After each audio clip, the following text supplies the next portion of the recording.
Tale unfold, whose lightest word would harrow up thy soul, freeze thy young blood.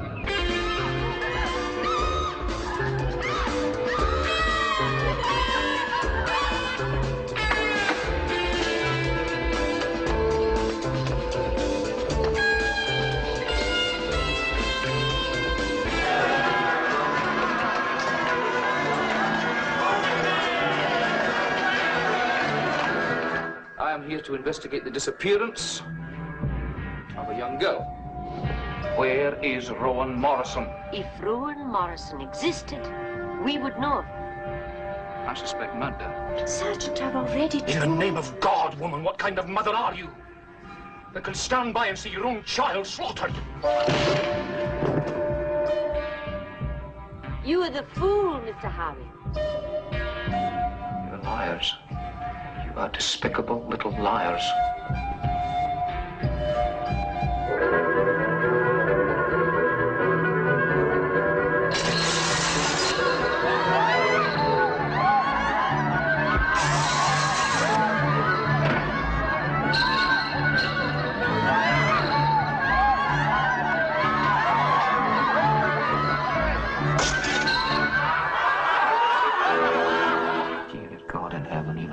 Can't be that mad.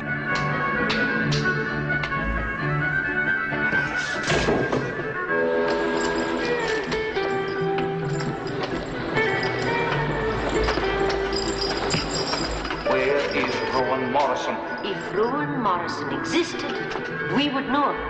I suspect murder. She was burned. You are the fool, Mr. Howie. Where is Rowan Morrison? Oh my God!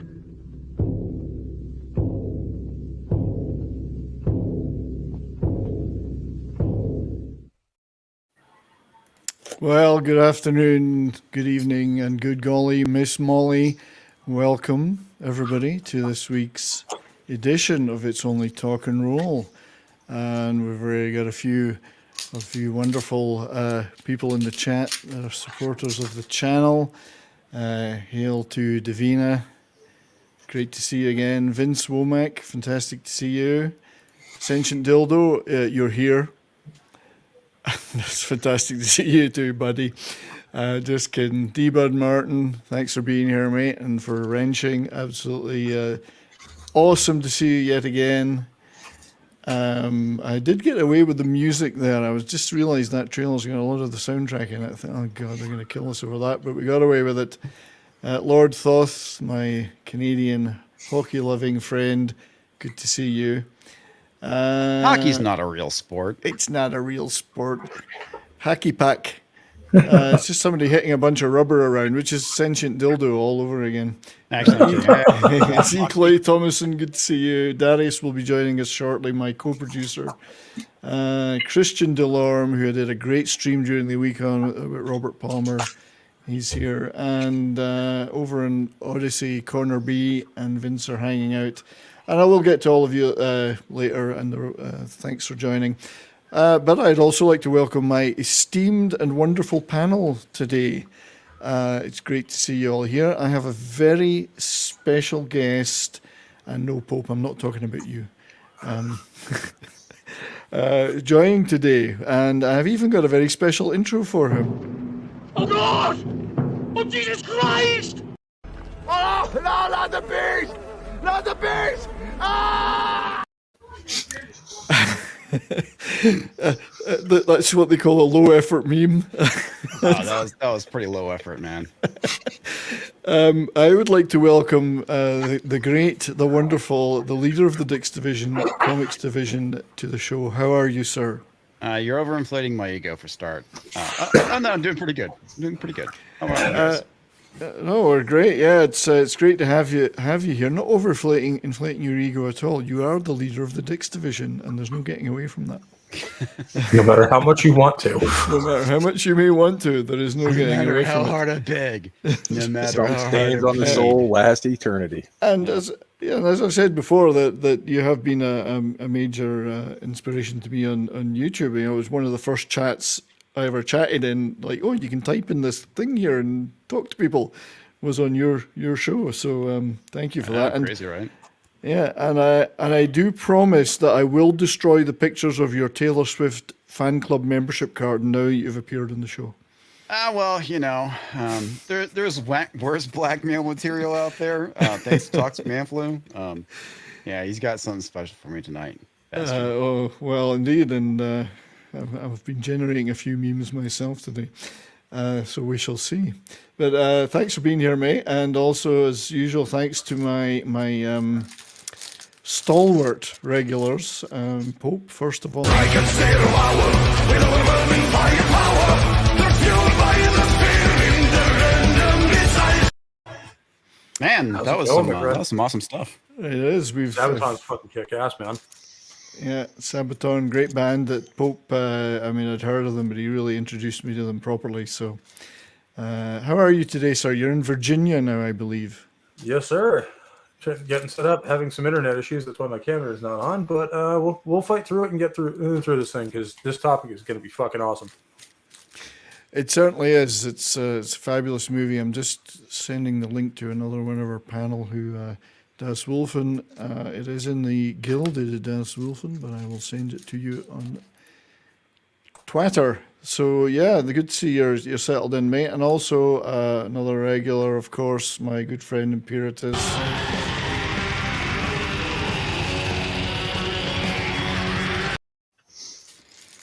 How are you, my friend? Doing all right. Bit frigid up here in New York today, but tis the season.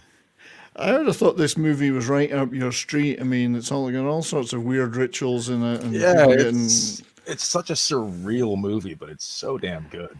Yeah, it is. It's hard. Yeah, I mean, it's not hard. For me as a Scotsman, given that it's set in Scotland, it's not hard to see why I adore this movie.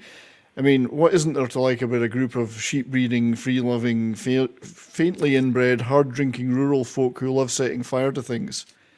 I mean, it's right up my street. Pretty much describes Scotland in a nutshell. Exactly. But, you know, seriously, it is very unique, very strange movie, and it certainly stayed with me ever since I saw the original theatrical cut in the 1970s on television, particularly because, like all that era, when I was like 10, 12 years old, it had boobs in it. Oh, yeah. Well, that was the great thing about the 80s, is that a lot of the movies that came out were just like there for TNA, and you know, sadly, we've gotten away from that. That's right. And on British television, late at night, they would show the TNA. They didn't cut it out. So I was like, oh, this is great. And some of them were quite nice as well, because you didn't have any fake ones back then. So, you know, you got to appreciate the real thing. That's right. Although there is a stunt butt in this movie, Britt Eklund. It's a stunt butt. Everything from the waist down is not her.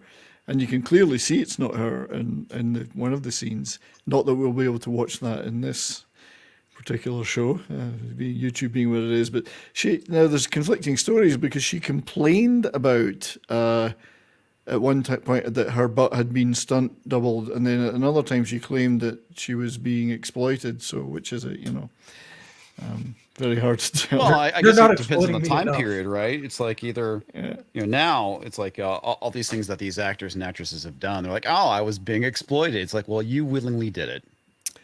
Don't exactly, indeed. But I think in general she's been pretty, and she's one of the few remaining live cast members, and most of them have passed away, that she is pretty good about the movie generally.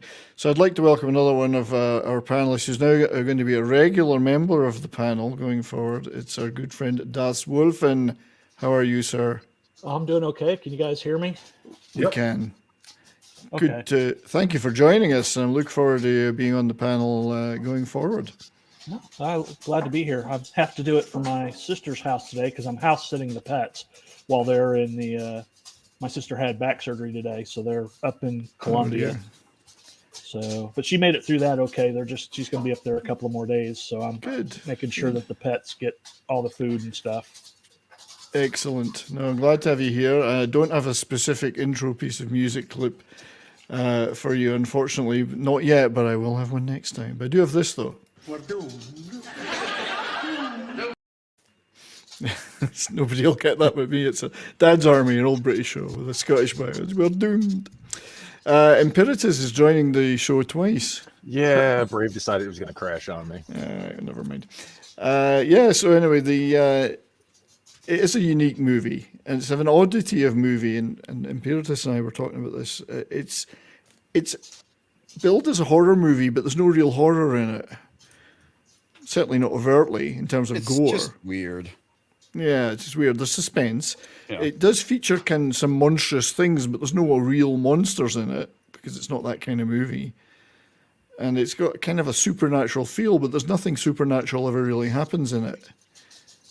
And yet it feels like all of those things when you're watching it. It's more creepy than horrific. Yeah. Well, I mean, not all horror is, blood and guts, right? I mean, my personal preference when it comes to it is the one that is suspense or supernatural. It doesn't need to have it doesn't need to be like Freddy or Jason. Those are more the slasher films. Yeah, it's like I mentioned when we were doing the Hammer stream. In my opinion, there's 3 different kinds of horror movies. There's terror, dread, and then horror. And horror would fall into the guts and the gore, or terror would fall into, say, a monster movie. I don't know. I always viewed kind of horror as absence of hope, right? And for me, one of the movies that kind of captures that the best is the remake of The Mist that came out, back in the 2000 something or others. Yeah, and I personally I'm the same. I don't like a lot of blood and guts in my, let's say, horror movies is a very broad thing. I like movies like this that are much more suspenseful and chilling. And this is certainly a chilling movie and a very creepy movie. And it turns out that the baddies, or they say baddies, the monsters are all human. It's humans that cause everything that go on in this movie. And it's a struggle between two completely different philosophies, pagan and Christian. And that's where the tension comes in. So yeah, nothing overtly horrific in it, and yet it's one of the creepiest movies I've ever seen. I think, Das Wolfen, I think the dogs are making a lot of racket on the floor. So this movie is creepy, and just how normal everything is to all the people on the island, where they all know what's going on, and it's completely normal to them. Yeah, and I'm wondering, I mean, we will get into a little bit of the makers of the film and the cast like we normally do, and then show some stills from the movie. I wondered if, even in the 70s, if it would have been possible for this supposed community, even on a remote island, to have really been able to do what they did, and to really be as isolated as they claim they are in order to do it. That part of it seemed a little far-fetched, even for the remote islands of the Highlands of Scotland. That seemed a little out there in terms of, being able to get away with it. Yeah, and the fact that they claimed the harvest had failed and then they were all going to, in big trouble. Well, they've got a store full of stuff from the mainland. It's not like they've got a bar full of whiskey, that's for sure. That stuff came from somewhere. No, I mean, it's a movie, right? Yeah. You're supposed to get away with the suspension of disbelief, and that's a pretty big one, right? It's like, you guys have boats, right? You can go to the mainland and buy That's food. right. Yeah, there's boats, and as you see in the Edward Woodward's character flies in at the start. I mean, it would make more sense if it was set during like a medieval period. Yes. Even up to the 1930s, there were islands in the West Islands like St. Yeah. Kilda that they actually had to take the remaining people off of it because they were living so so roughly, and things were so hard. So, but yeah, and even in the 70s, it wasn't like it was that much of a wasteland, you know. Right. However, they we were, accept the premise. Considering they're treat them like they were Amish except on an island, and they were that kind of restriction. Yeah. As far as connection with the mainland. Yeah, they'd closed themselves off, and they did say they could remove all traces of things that happened. But on the other hand, they had a postal service, so someone was picking up the mail. They had a shop full of goods that were from the mainland. They had electricity, which was never quite explained if they were that remote. They switched lights on and off and things like that. Well, I mean, if they were legit in the middle of nowhere, it would be a lot more plausible, right? If it was actually a hidden group that was cut off from humanity, and he more stumbled on them, more so than anything else, then, hey, come over and solve this mystery for us, and hint be our sacrifice. The plausibility starts really kind of dropping. Yeah, but leaving all that aside, and if you accept the premise, the fact that everybody in the island is in on what's going on makes it more believable, I think.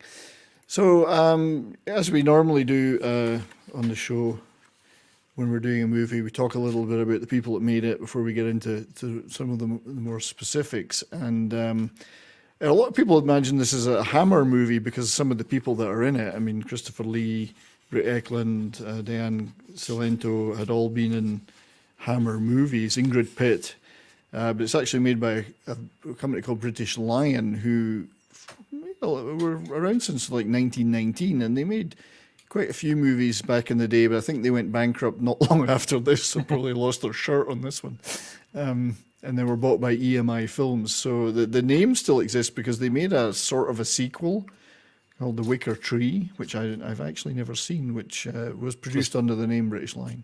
Yeah, wasn't it like 2011 though? It was like much later. 2011. Yeah, a little bit later. So they're still kind of kicking around in some form or other, but never had the success Hammer did. Never. British Lion was taken over by EMI Films in '76. Yeah, so they're still kicking around in some form or other. But the writer is an interesting guy. It was Anthony Schaefer here with Hitchcock, because he actually wrote Frenzy, I think it was, Hitchcock movie. British playwright, also wrote that fantastic movie Sleuth, which, if you've ever seen the original, the remake wasn't bad because Michael Caine played the opposite part in the remake with Jude Law. But if you've ever seen the original, it's a brilliant movie, a real mind-bender, two-hander. It was written as a play, obviously. So Schaefer wrote that and also wrote the Frenzy, but he wrote The Wicker Man too. So he's got some chops. Certainly had a lot of success on the stage. So good pedigree there. And Frenzy is a great Hitchcock movie. And he was married much later to Diane Cilento, who is in this movie, although she was married to a different actor at the time, which we'll touch on later. The producer was a guy called Peter Snell. He was also the CEO of British Lion, and he produced a lot of movies based on Alistair MacLean books, particularly. Nothing that was hugely successful, but he did also do Antony and Cleopatra, which Charlton Heston directed, and a couple of other Roman type things. Treasure Island with Charlton Heston, which is actually a really good version of Treasure Island. So he had a little bit of a pedigree, but wasn't going to put a lot of money into this one. So The Wicker Man was fairly low budget. Painfully low budget, I suspect. Oh, very low budget. Pretty typical for a movie like that in the 70s. Oh, yeah. And we could talk a little bit about the fact that there's multiple cuts of this movie. And famously, Christopher Lee once said that the actual director cut, the 110-minute version, ended up being junked by British Line, every copy of it, and thrown into it's like Hoffa's body thrown into the pilings of a motorway, a freeway. Into the memory hole it goes. Yeah, like Hoffa's body. So there were multiple cuts. The original cut that British line took from the director. They cut it down to 88 minutes and released it as a B movie supporting Don't Look Now, the Donald Sutherland, Julie Christie movie, which drove the director insane. But there have since been restorations, although they've never found the original 35mm print that the director made. That's gone, never to be found. They found Roger Corman had been sent a copy of a different cut, which was longer, and he still had that, thankfully. So Snell may have produced the film, but his company kind of tore it apart as well. But the director, Robin Hardy, didn't and still hasn't got the greatest of records outside of making The Wicker Man. He really was... he was more of on the media. He owned media companies that got involved in producing things and scripts, and a lot of people have criticised the directing of the film as not being necessarily the best. So, but he did do the Wicker Tree follow-up as well, but never, not particularly a great track record as a director. And indeed, some of the cast did say, "Nah, we kind of had to do a lot of our own directing. He wasn't that great." So. However, the cinematography, which you can see in the finished result, there's some really good filming, even for the low budget, was done by, so that's Robin Hardy on set with Christopher Lee. I love Christopher Lee's wig in this, and I'm assuming it's a wig. And he's holding his plums. So yeah, Harry Waxman was the cinematographer, and he's actually done... He did a lot of really good stuff over the years.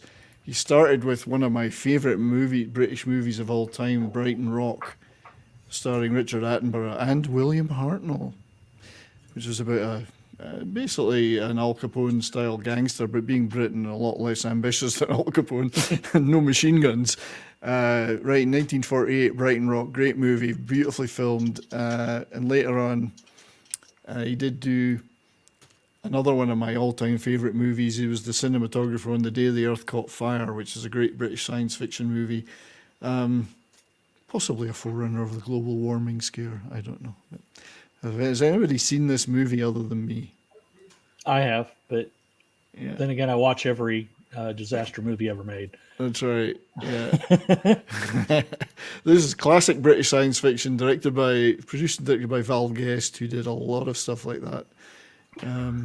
Brilliant movie if you ever get the chance to see it. Very, again, not a huge budget, but brilliantly filmed with a great cast, all giving it their best, you know. But the soundtrack, which we heard a little bit of there, is also a very, very effective soundtrack, written and produced by a guy called Paul Giovanni, not Paul Giamatti, which YouTube kept returning when I kept looking for Paul Giovanni. And the soundtrack is an interesting one because it actually doesn't use any traditional Gaelic material. It does use some songs or poems by Robert Burns and puts music to them. And it uses an assembled team of folk musicians. Some of the stuff is in Old English as well, like Chaucer era English, Old English. And there's a little bit of psychedelic guitar, though, over the top, electric guitar. And it is quite effective. And the soundtrack was hard to get a hold of for a number of years until it was cleaned up and released officially. And there's been concert performances of it since. So a very effective soundtrack, in my opinion. And it's a great cover. I actually would like to get an LP version of that cover because it's a really good piece of artwork. So that was the team behind it, but the actors and the cast. Well, Edward Woodward, as many people have mentioned, they know from the Equalizer TV show. Oh my God, that was him? Yeah, Holy in the shit. US. Yep. Yeah, so he's the lead. He plays Sergeant Howie, the Christian Puritan police officer who goes to the island to investigate this missing girl. And it was a big surprise, I guess, to a lot of people in Britain when he got the Equalizer gig, because he was a star in Britain, but who would have seen that? I mean, you would think they would have hired an American guy in the 80s, he wasn't particularly known as being an action guy either, but he got that great gig as the Equalizer, and good for him, you know. Made him a star in the US. But he played the police officer in this movie, and to me, he's very underrated as an actor, because he plays this. It would have been very easy to be up against Christopher Lee and some of the other things going on in this film, to kind of be a little less visible, but he was, to me, he held his own, and his performance in the last 15, 20 minutes is incredible. Because it's hard to play the straight guy, in a sense. And here he is, looking at his supper for the night. So Woodward was, that's a fantastic shot of him in the Equalizer, from the Equalizer era. Lovely guy. I mean, watched a lot of interviews with him. Really nice guy. Always has great things to say about the movie, the Wicker Man movie, even when others have had some kind of backstabbing things to say. Great actor. And for many years before the Wicker Man and before the Equalizer, he was in a show in Britain called Callan, where he played a kind of a hard man, almost an Equalizer style character, and perhaps this is why he got put forward for the part. And he played a real hard guy, like a detective kind of guy. Big hit show in Britain, and he made a movie of it. I guess that's what got him the Equalizer role.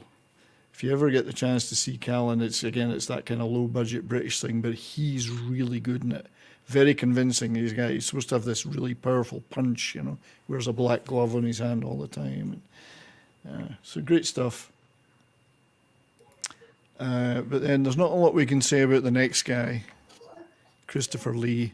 No, never heard of him. Never heard of him. Absolutely no. Who is this guy? Never done nothing. Totally not a good actor at all. Yeah, no, we just covered complete unknown. Yeah, he's just a certified badass. That's all. That's right. This man is. I think he's gone down in history as making more movies than any other British actor. An absolute legend. And I think it might just be any actor. Period. Oh, it could be. Yeah, it could be. It's over 250 movies. We talked a lot about him when we did the Hammer horror special, so I don't want to necessarily revisit all of that, but huge stalwart of Hammer. A really interesting role here, because he doesn't try and do it as Scottish, because he isn't. His family bought the island, and he's more of an English toff, but you do see him in the full kilt later. So I like the fact he didn't even bother to try and pretend doing this Scottish thing. He just was a lord, and he had that sort of English accent they all had, which I thought was a nice touch. But I love the guy for many reasons, one of which was in the Second World War and after, he was in the RAF military intelligence and was basically a Nazi hunter after the war. And so he lived through some stuff. And a member of possibly the most British-sounding organization I've ever heard, the Ministry of Ungentlemanly Warfare. That's right, yeah.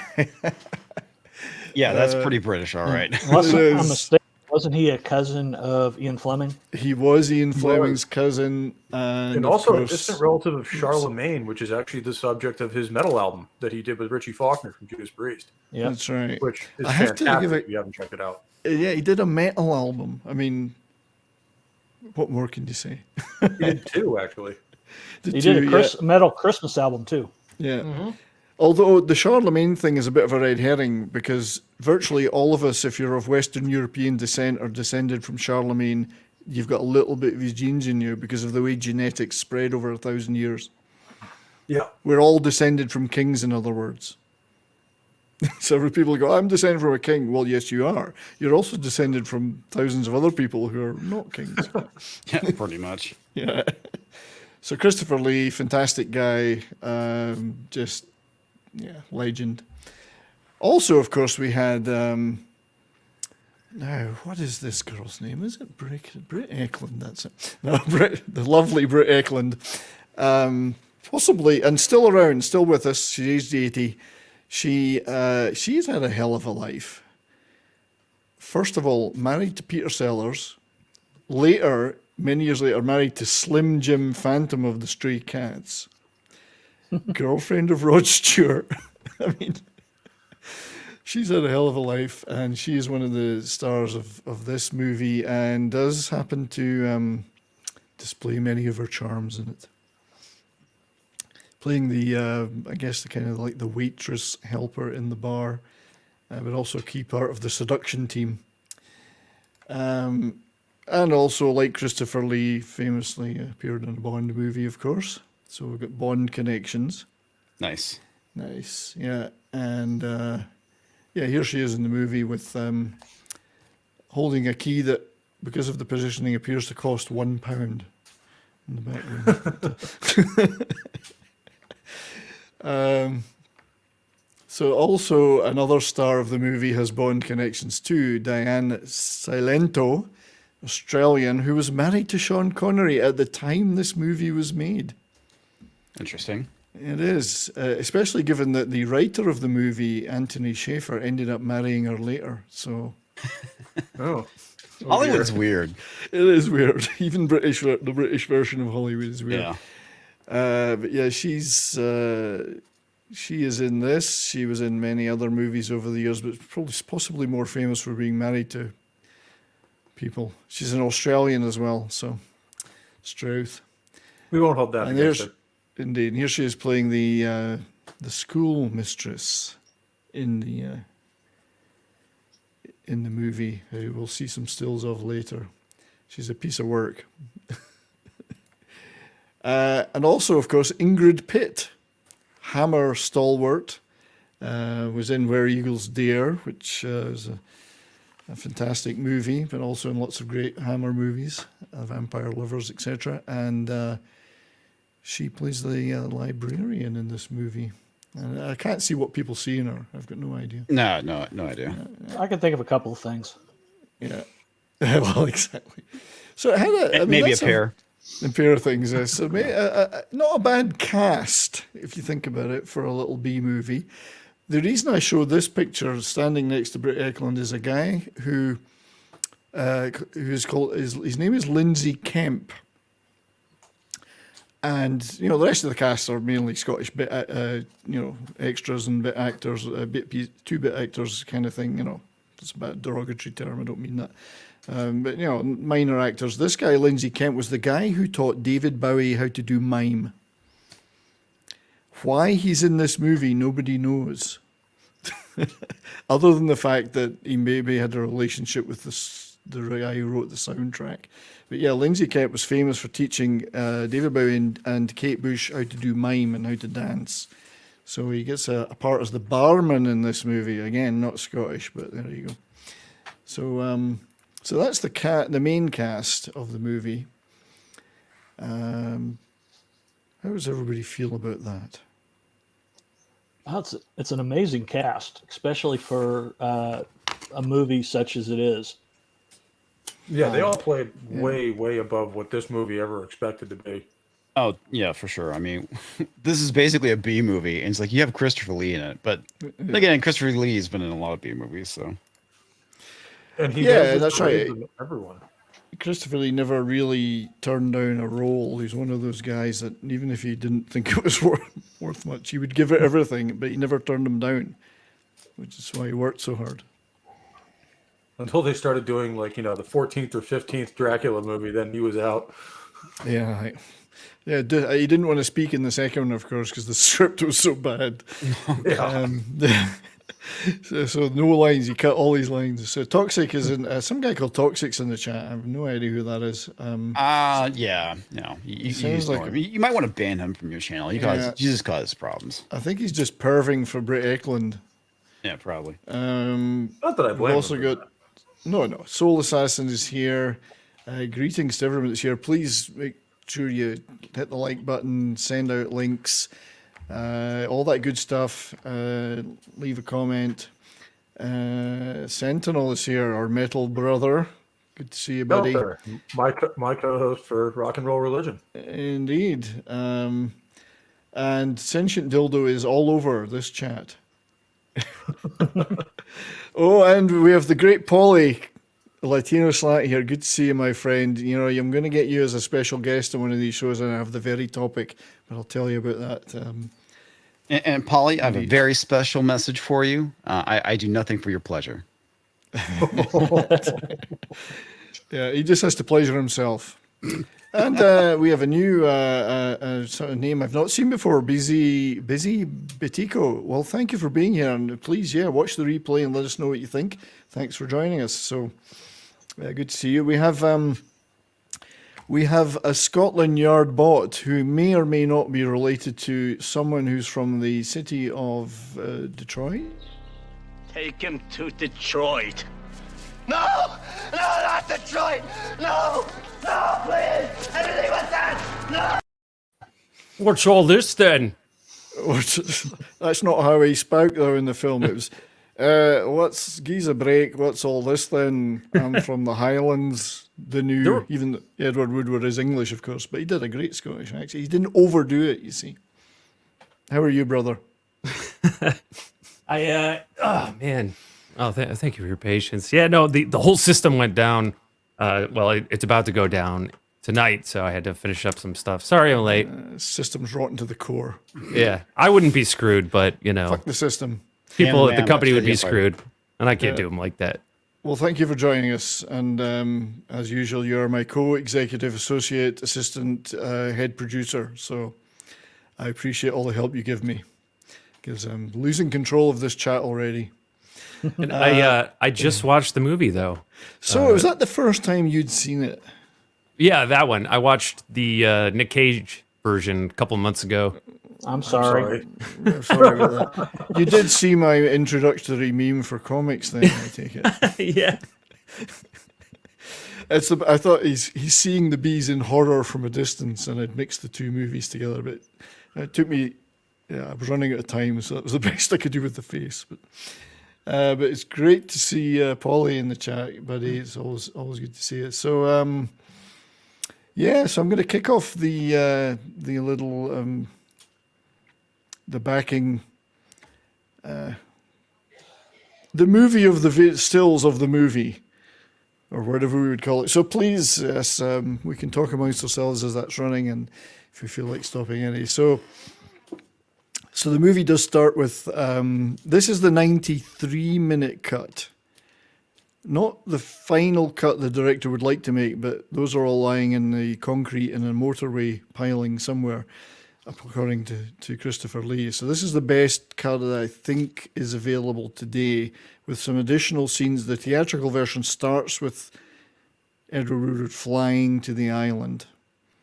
This one starts... This movie's free on YouTube if you guys want to look it up and watch it yourselves. Is it really? Yeah. I watched it for free on another site. Months ago. I think I found it on archive.org. I rented it from Blockbuster back in the 90s. That's right. Well, the first one I saw it was on TV, and then I saw it again on VHS, which was still the 88-minute cut, which was, as you said, it was a B movie. They deliberately sent it out as a double bill with Don't Look Now, which the studio really treated it quite badly, I guess, because they saw it as a cheap throwaway. A double bill. So this would be considered a grindhouse film. Well, possibly. I mean, there might have been a bit of grinding going on in the back. There was some slapping of those days. But this footage actually, although it's footage, you can tell I'm Scottish. This is meant to be, the whole movie is meant to be set in a remote island in the West Highlands of Scotland, the Hebrides. This is the only footage actually from the Highlands. It's the island of Skye. The rest of the film is filmed in the southwest of Scotland in an area called Galloway, which is actually an area that my family are from. My father was born and brought up in that area. We got a lot of family there. We used to go there all the time. So I've been to some of the locations in the movie, including the Burrow Head where the Wicker Man itself was. And for many years after, the legs were still there. They're gone now, but I was there even 2 years ago. I went for a walk up to Burrow Head, and you couldn't see the legs, the remains of them anymore. So a lot of this movie, I see little snippets of the towns it was filmed in Galloway, a very small rural area, but not an island. And there are now these gardens, a lot of those, the garden scenes are the only other part filmed in not in Galloway. They're filmed at some house in England, some big house. So the area, the bit where they're doing the looking at the tomatoes and all that, or the apples, whatever, that was filmed in England. But the rest of it's filmed in Wigtonshire and Galloway. So, but it's kind of neat that they have him flying in, and he's able to fly as a cop, you know. But they actually cut some scenes which have never been found of him in the police station on the mainland, and the other police are kind of mocking him for his devout Christian beliefs. You saw him at the beginning with his girlfriend, his fiancée. They've been engaged for 2 years, and he's never laid a hand on her. So very Catholic, except he's very a Protestant. Oh, see, the wee Frees used to call him out in the West Highlands. There's some devout Protestant churches out there. They're not part of the Church of Scotland. They're further out than your normal Protestants. They're more severe. Let's put it that way. So that was true to life. But yeah, here in this little island, it's supposed to be cut off from the rest of the world, but it still looks fair. It's remote, but it's it's not like they're living in hovels and they've got electricity and running water. So I thought it's not like they're living in the bush in the middle of Africa. Yeah, that's right. right. They kicked all those severe Protestant, Puritan sects out, and that's where the original American colonists came from. Well, some of them would be, and a lot of these Highlanders from the Highland clearances, which, for those who don't know, was when the landlords of all the land in the Highlands decided they would rather have sheep than people for some reason. Sheep made more money, I guess, so they basically exported 90% of the population of the Highlands, which is why they're so quiet now. They used to be a lot more full of people, and they sent them as colonists to the US. So that's why you've got 40 million Scottish descendants in North America. A lot of them were Highlanders that were thrown off their crofts by the tens of thousands and sent to America. So you'd be left with these little pockets of people. And so I think the story is that he's received a letter saying this girl is missing, Rowan Morrison, and he's to go to the island. Now that's the Isle of Whithorn, where I've been not so long ago. I was standing in that area, in that street. So he goes looking for the girl, and of course everyone there says never heard of her. And immediately it's got that creepy feeling. They're all out there looking for him. They don't want him to land there. But for those who've seen the movie and know what it's about, that's the impression they want to give him, that they don't want him there. Yeah. And then and then there's all these we're starting to get all these little touches of weirdness with weird cakes and lots of animal figures and so on and so on. But I mean, some of the goods in there are clearly come from the mainland. They don't make all their own canned goods, it's normal branded stuff. But yeah, so this is the supposed mother of the girl, and she claims no knowledge of her. Nobody's ever heard of her. I like the way he plays this, though, because he doesn't take no for an answer. He's not like, oh well, someone's made a mistake. He's really going to dig into this. He's going to burrow his head in. He is in Burrowhead. But I have to say that the sets, this is what these houses look like. Little Scottish crofts and villages, little houses, stone built. And the interior is absolutely spot on for what you would see in the 1970s for one of those houses. So they've not tried to, it's very realistic from those perspectives. So this is a set?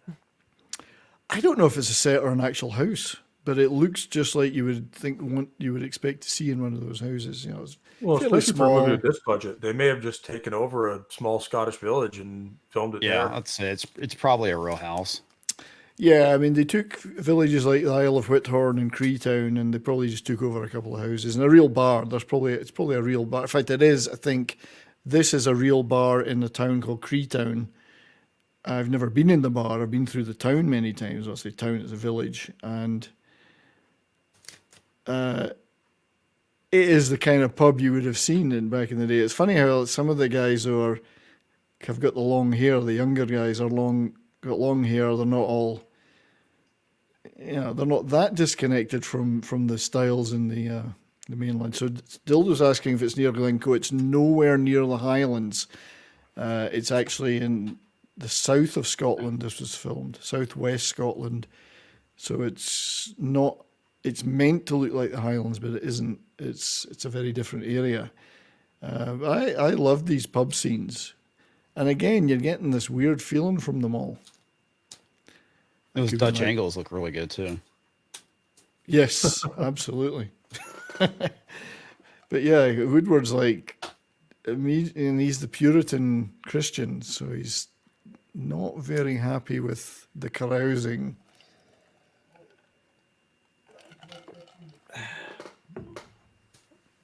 So yeah, one I of the love how reasons, from minute one in this movie too, like everybody else in the town is acting like he's the only one who's not in on the joke. that's right, yeah. Yeah. And there's there's Britt Eklund, of course, flirting, but you can And actually not wearing a bra. and not wearing a bra is just shocking. And I may have to. I think I've covered up most of the egregious stuff that we can't show, but if I miss one, I may have to hit pause quickly. But one of the reasons that Comix said I really wanted you to come on the show, not because I want you to super analyze everything, but I know you've got the cultural anthropology background, the knowledge of paganism and some obscure cultures probably. So you may have a couple of insights into that kind of group, a group acting like this in this way. Yeah, so one of the things, I mean, it's been a while since I've looked into the whole Wicker Man thing, so I had to do some refreshing.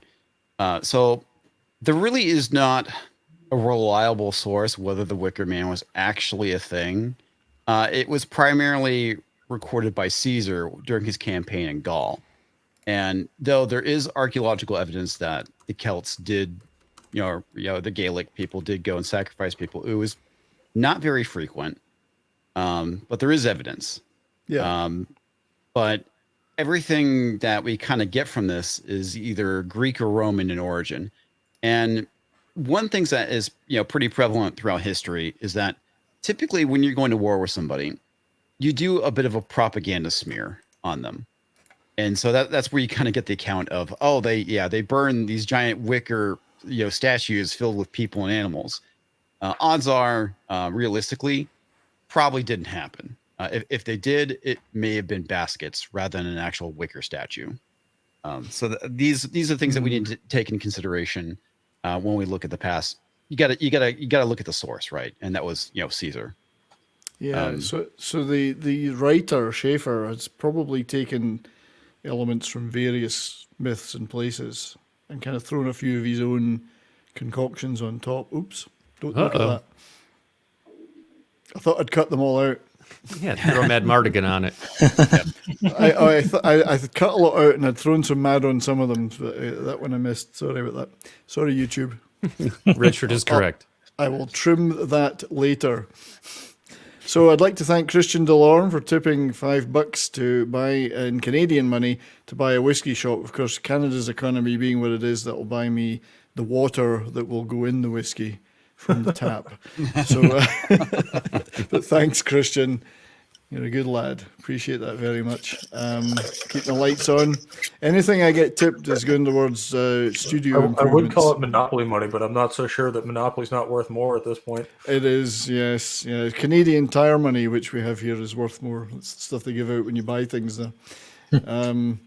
So there's, early sight of some kilts, which probably should have had Mad's face on them too. But and I think this scene is the guy's bringing his son to go visit Britt Eklund as an intro to being an adult. Which, let's face it, who's going to complain about that if you were 15 or 16? I mean, right? Certainly never happened to me. Yeah. Not that I lived in this part of in an island off the coast of Scotland, but and they're all listening, which is no, that would definitely be a turn off. You're upstairs, the buggers are all listening to me down there. So yeah, the Wicker Man thing itself, though, culture. Who's culture? All right. Comics. How dare you? How dare you? Comics. Sorry, culture. Because only because I've got a picture of culture coming up later. But I was just thinking of it. Mad and culture play a part in this film later. The Wicker Man thing is that a real thing? In to your knowledge? To my knowledge, no. It's probably. It may have been over exaggerated. Maybe they kind of burned like wicker-like statues of people, but probably not like the big thing where they stuff people in. I mean, it's plausible, but the issue is this is the problem with archaeology is that typically we rely on people's trash to know what's going on. Yeah. Especially when it's a culture that is like, predates any kind of writing or whatnot. Obviously, writing exists during this time period, but I don't recall if I didn't study the Gauls all that much, so I really can't say whether they had writing or not. But they did have, most religions, most pagan religions of the time did a animal sacrifice. You see it amongst the Greeks, the Romans, even I want to say the Egyptians as well. So I mean that's all pretty common. Usually human sacrifice is pretty rare. And I know when it comes to the Europeans, I think, don't quote me on this. I think primarily amongst the Vikings, it was more kind of voluntary. Yeah, you're right on that. Actually. And like I said, it was pretty rare. You do have instances like with Carthage, where something was going on, and usually when you start getting into human sacrifice, it's like an act of desperation. Specifically when it's child sacrifice, and it's been a while since I've looked at the whole Carthage thing, so don't quote me on it. But I believe they were able to find like body pits filled with like children and adults as well, mainly because you're right, and that was actually one of the reasons that Scipio Africanus destroyed Carthage. Yeah, he found and that. And a lot of these things, it depends on what's going on. It could be tied to, weather. Like I said, desperation of some kind. As we know, the Romans were at war with Carthage, and several wars with them actually. But the last one was the last one was like where the Romans literally came in and salted the earth. Salted the earth. Yeah. Well, wasn't it? Who was it that said always used to say Carthage must be destroyed? Obviously in Latin. Scipio Africanus. Scipio Africanus. Carthage must be destroyed. Was it after in every speech about everything, even if it had nothing to do with that? So. But even then, I remember one of my my professor who taught the course was talking about the whole thing. Even the whole thing with them salting the earth could have been a misnomer. It could have been the fact that it's like, look, they have really good farmland, we need to take it. Yeah. Well, but they didn't. And that's the thing. They destroyed Carthage down to the bricks. I mean, they certainly destroyed Carthage. But again, a lot of it, what we know about these time periods, for the most part, is speculation. It all comes from the winning side, unfortunately. Yeah. Well, exactly. Like I said, the whole thing with Augustus Caesar. Not Augustus Caesar, just Caesar. He was, in the campaigns of Gaul, and he was the one who reported the whole thing with the Wicker Man. And then there was a couple of other, Greek historians that reported it as well. And it's not like they weren't known for demonizing, cultures that weren't theirs. Well, yeah, I mean that's a very common practice, right? It's the same thing that we saw with the pagans when the Christians, started going and taking over things, right? A lot of things get kind of like over exaggerated, and even to an extent with the Mesoamericans, by the Spaniards. The main thing is. The funny part is that I don't know how much embellishing they had to do, because we actually do have artwork depicting, the fact that they were ripping people's hearts out and throwing down the ziggurats. But, was it a daily thing, a weekly thing, a monthly thing, an annual thing? Who freaking knows, right? Because what we know from the European accounts is that, that stuff tends to get exaggerated. But we do know that they believe that the sun god essentially was a blood god, and the way you made sure the sun rose every day was to have a sacrifice. So did you say that Carthage did practice human sacrifice? towards the end, like I said, a lot of that stuff is due to like an act of desperation. Yeah. Was that partly why the Romans were so against them, or was it just because they were a major military power too? Well, they threatened Rome twice before. So a lot of it has to do with Hannibal. You had trying to remember if it was the Punic War or the Peloponnesian. Yeah, the Punic Wars were the wars against Carthage. Yeah, it's been ages since I studied this stuff. So you had several Punic Wars, and of course the one that really kind of like pissed the Romans off was the whole thing with Hannibal. And that was the second. Yep. Yeah, where he came over the Alps. Yeah. Part of the issue, what Hannibal was a force to be reckoned with, and he could have taken Rome. He was the leader of the the issue that he did, and he had elephants too, which were another force to be reckoned with. His problem is that he crossed the Alps and lost a good chunk of his army. So when he actually went and encountered the Romans, the Romans basically trounced them, and that was the end of Hannibal's army. Well, we studied this campaign in a couple of classes in college, and as a military historian. And basically, the problem was he could have taken Rome, but he could never have held it. He just didn't have the man. Sure. Well, sometimes you don't need to hold it. I mean, what they could have done is taken it and just raised it like they did, like the Romans did with Carthage. Yeah. Well, that's what eventually happened with the Huns, wasn't it? They just razed Rome to the ground. And, so Rome was weakened by several barbarian tribes, and a lot of that too was kind of a doom of their own making, because a lot of those barbarian tribes wanted to become Roman citizens, and the Romans were like, no, and they're like, well, screw you guys, we'll just sack your city. Well, they'd given citizenship to so many others that they'd conquered, so I guess they wanted the same things. Well, the other thing too is a lot of the steppe tribes were getting driven out of the steppes by the Mongols. Yeah. Or what would become the Mongol horde, and were getting driven to the west, and the Huns basically started. It kind of became this domino effect of like, one tribe would displace another one, and it just kind of went on down the line, and they would all run west away from the danger, and eventually they'd run into Roman lands. Yeah, so I'd just like to thank Connor over on the Odyssey, Connor B on the Odyssey side, who tipped a buck and said the pagans are an eccentric bunch. Well, they are, but cute but eccentric. But to get back to Comix' point of very cuddly. them demonizing pagans, I mean, a lot of pagan imagery has gone into the current day is still associated with Satanism. Well, it's complicated, right? It's complicated.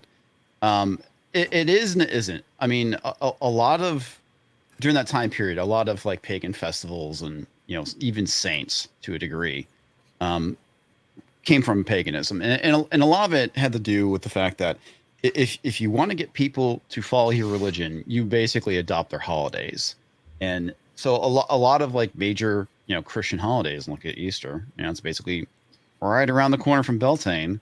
Even January 25th. I mean, it's historically speaking, Jesus was not born in the winter. He was most likely born in he's like late spring, early summer, right around that time period. And the reason why is because of Yule. There was the winter celebration, and Christianity adopted many of the pagan ceremonies and rituals and just rebranded them.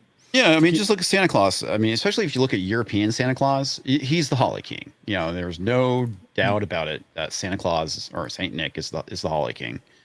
And even like that concept of, again, Christians, I'm not trying to offend you guys. The concept of life, death, and resurrection is very much pagan in origin, because it is, a celebration of the cycle of life and death and rebirth, which is basically what you see with the seasons. The Christmas tree's even pagan too. Oh yeah, absolutely. Very much a pagan symbol. Same thing with rabbits and eggs. That's also very pagan. So I'm wondering though, and we probably can talk about it later as well, is that I'm not sure it's clear in the movie whether the islanders adopted paganism. And I know it's to do with Lord Summerisle's ancestors who bought the island in the 1800s. whether they adopted paganism or whether paganism was there anyway. Was it Summerisle's grandfather brought it in, or did they have it anyway and he just went along with it? I'm not sure it's quite clear. But certainly they've enthusiastically adopted it because they believe you mention it here and there. Like I think it was there the whole time, but it was kind of underground. And then when Lord Summerisle bought the place, it kind of reintroduced it. Yeah. Well, I mean, a lot of those traditions, the reason why they hung around is because they, would practice in private, right? And not everybody who converted over, fully converted over. And it's also the reason why a lot of these practices got, like I said earlier, incorporated into Christianity is because, the easiest way of getting people to follow your belief system is to start incorporating some of that stuff into yours. So I love these scenes here where he goes to visit the school looking for the girl. And again, later on, you understand that the entrapment it's all here. He doesn't know it. He's investigating what he thinks is a missing girl in a cover-up. Every one of these kids goes along with it. Because he calls them despicable little liars, which is great. He's so rigid. You're despicable little liars. The desk is there. Her name's in the book, and they all claim they've never heard of her or never seen her. He knows they're lying, but he doesn't know why. He hasn't figured that out yet. But he's already encountered some of the pagan stuff that's going on at night. He's getting them all lying about. They're all lying about this girl. It's extremely well done, this part. And again, the whole underlying thing, like I said in the beginning, is that and it kind of creates this tension in that he seems to be the only one who doesn't know what's going on. So he's kind of like the voice of the audience a little bit, in that he's the one questioning everything that's happening. Yeah, and he's getting because he doesn't know it and we don't know it yet, but they know that he doesn't know that they're in it. So every one of them plays the part so well in the island. Every one of them, nobody slips. It's like they're completely schooled in this large play that they're putting on for him. Now they've left enough clues so that he doesn't say, well, okay, this whole thing's a fiction. He finds a name, he sees the missing desk, all these little breadcrumbs that he follows that they've left for him, which we don't know yet, of course. But I just love the way they did that. There is something I want to address real quick from Pope. He's talking the whole thing with some of the imagery being deemed, or I don't say deemed satanic, but basically being demonized as satanic. One of the things that I think a lot of people are familiar with is the pentagram, and obviously Satanism has kind of co-opted it. And there's kind of a saying, "As above, so below," which is kind of like the description of what the pentagram is. It is basically a man, with his arms out, his legs apart, and looking up towards the sky. So that's basically what the pentagram is supposed to be. As above, so below. The issue is what the Satanists did is they actually took it and flipped it upside down, because now it's like you have the man looking down rather than up towards the heavens. So that was actually done by them, not so much by the Christian Church. Fair. So thank you, Toxic Man Flew, over on the Odyssey side for tipping 5 cannabucks and saying, "What the hell is even this?" I don't have that clip to use. What the hell is even that? I don't have that one. I do have this one though. What?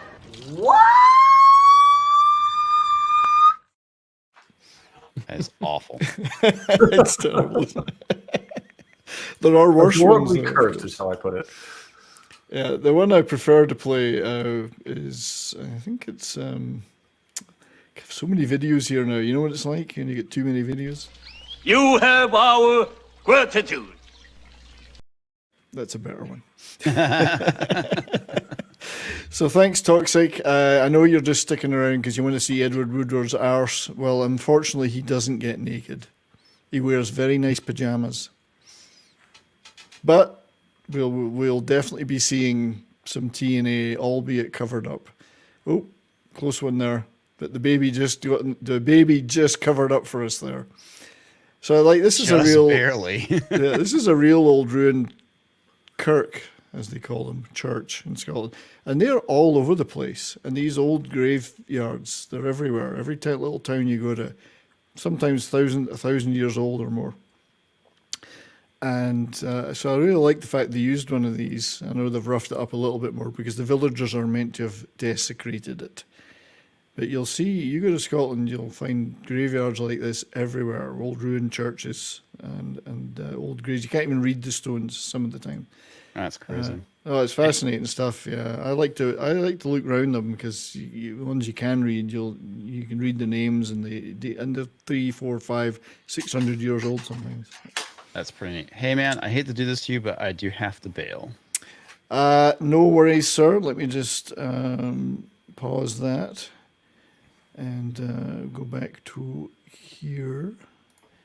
So I do appreciate you joining, sir. I know it's a busy day for you with the show coming up later, yelling at parked cars. Yeah, and I also made the mistake of cleaning my office, which was the reason why I was running late and completely forgot. And it's still a wreck at the moment, so I still need to finish it before I go live. Yeah, well, no worries, my friend. I really, really appreciate you joining me as my guest. First time I think that's been able to happen. Hopefully will happen again in the future. Oh, who have you got as the guest tonight on Yelling? Who's the main?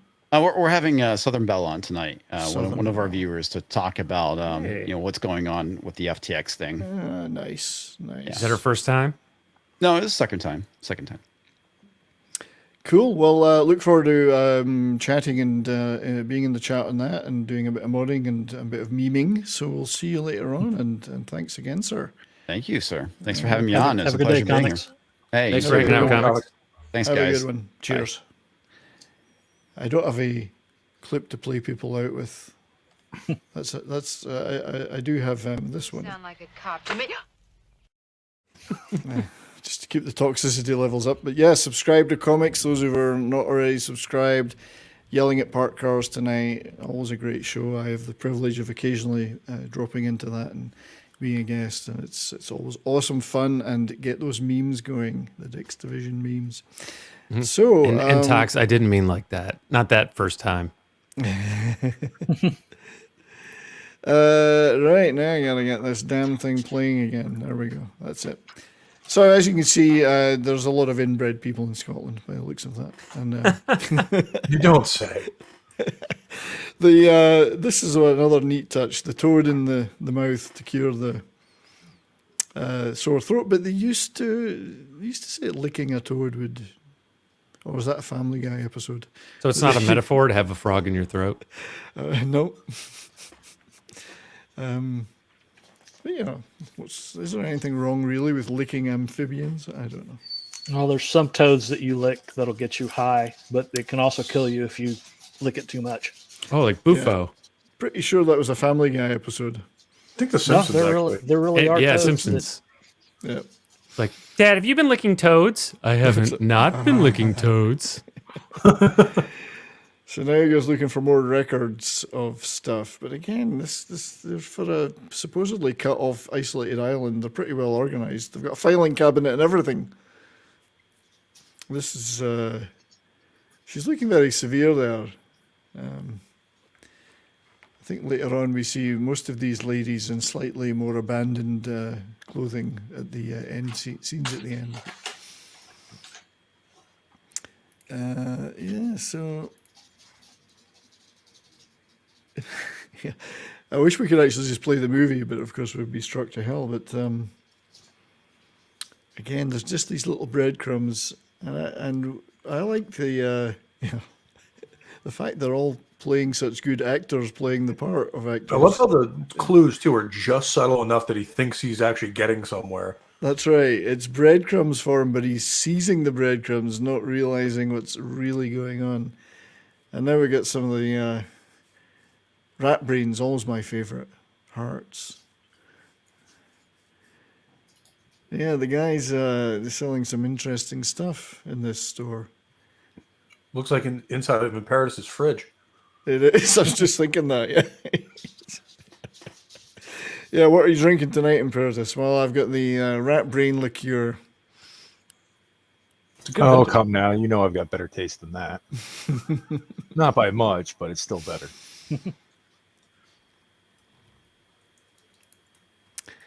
Yeah, the Ingrid Pitt there was certainly well covered up because normally she was a little bit more as the librarian, a little bit more abandoned with her clothing, and certainly in the Hammer movies. But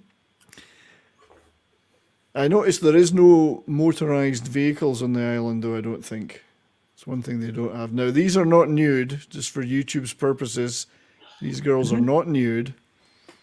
They are indeed wearing something, but this is where they're being. Yes. They are being taught that some of the traditions, and earlier with the maypole stuff, where they're talking about the maypole being a fertility thing. That was in an earlier scene. But now we finally get the two lead actors meeting up, Lord Summerisle and Sergeant Howie. And he's got there that. he is. Yeah. God, his hair looks so good. Is that his real hair? I don't know. I mean, but it does look good, doesn't it? He looks like a 1990s Britpop band. Oasis. He could be an Oasis. But, wearing a smile, yes, D-Bud. They're wearing the a Lost smile. Gallagher brother. He's the Lost Gallagher brother. Yeah, Dooku Gallagher. He looks like a heartthrob in this movie. Yeah, he does. Now, he always said this was his favourite role of all time, and I've no reason to doubt him in one of his favourite films of all time. But he looks like he's loving it. Yeah, but I think the thing that impresses me about his acting here is he doesn't overdo this. The temptation might be to eat the scenery, you know, but he doesn't. He's quite urbane and quite sophisticated. He's not. Later on, he gets a little bit more emotive towards the end of the movie because of the scenario that it is. But he never loses it, and he never starts, you know, oh, I'm this lord, whatever, and you're. Just beautifully played between them. But yeah, I don't think. No, I think it is at this point he's talking about the history of the island and the fact his grandfather bought it, and but he starts to let slip a little bit of the ethos of the island, I think, and he starts questioning the sergeant about his beliefs, because they're testing him at each turn to see if he truly is a devout Christian. Because that's if I remember right, that's a vital step in the process too. Like the sacrifice has to be pure. So it has to be someone that has the power of a king. Well, he's a credentialed police officer with the Queen's warrant to investigate things as a policeman. So he's got that. He has to be a devout believer in Christianity or faith. It's Christian faith in this term, in this instance. Now, a lot of people might look at this and say, well, there's palm trees and so on here, and that's not something you're likely to get in a Northern European country. Unusually enough, although some of this is filmed in an English garden, you do have gardens in the west of Scotland, the West Highlands of Scotland, that have got palm trees, especially cultivated there, because the Gulf Stream keeps Britain and the west of Scotland particularly much warmer than it would be for other countries at the same latitude, like Norway and the Scandinavian countries. So there are actually, bizarrely enough, there are palm trees in the west of Scotland. It's not as cold as it should be because of the Gulf Stream. So it's not like the palm trees in Dune? No. Need the more you know gif. Yeah. But it's a bit of a shocker. There are a couple of semi-tropical gardens in the West Highlands of Scotland because it's so mild. If the Gulf Stream wasn't there, it'd be like Norway or Finland or whatever. So this is another interesting bit because he's opening the grave, looking for the girl. I love this. He comes in and throws but it's a hare. So he hasn't got it yet. He is the hare. They're telling him he's the hare, and they are the hounds. The hare is there to lead the hounds, and he is playing the role of the hare. This is a message to him, but he doesn't get it, of course. Well, this is he's a very fetching chap in his cult, Christopher Lee. Yeah, the SNP. Let's not talk about those glaiked idiots. But yeah, they're singing. This is another one of the songs that I think the song they're singing here is an old English one. I can't remember no, that's later. This is a Robert Burns song that they've adapted. Later on is when they get to the Middle English folk song. That's more when the actual Wicker Man scenes are occurring. So a lot of old, no Gaelic stuff, but a lot of old Robert Burns Scottish poems, which wasn't Gaelic because he was a lowlander, and then a lot of Middle English stuff were used in the soundtrack and adapted. But yeah, they're starting to get to him now.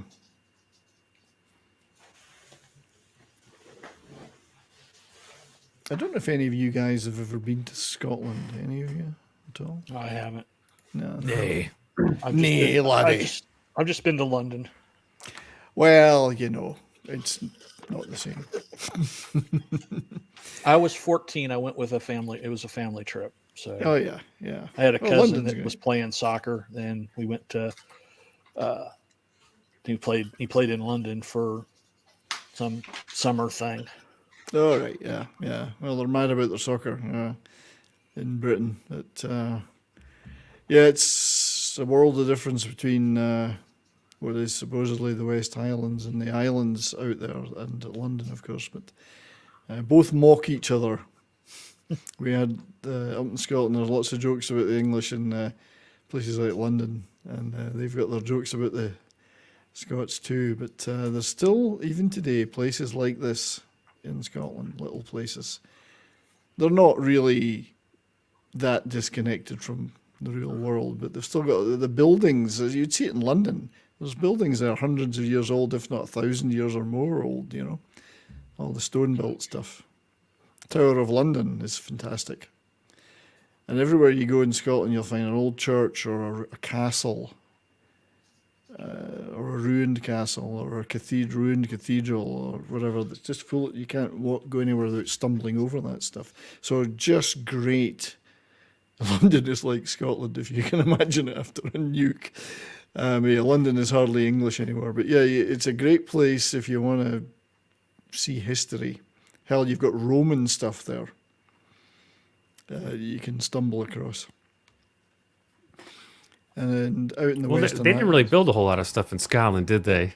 No. There is a couple of things. There's the Antonine Wall, which they built, which is like the lesser version of the Hadrian's Wall. And obviously Hadrian's Wall is on the border with England.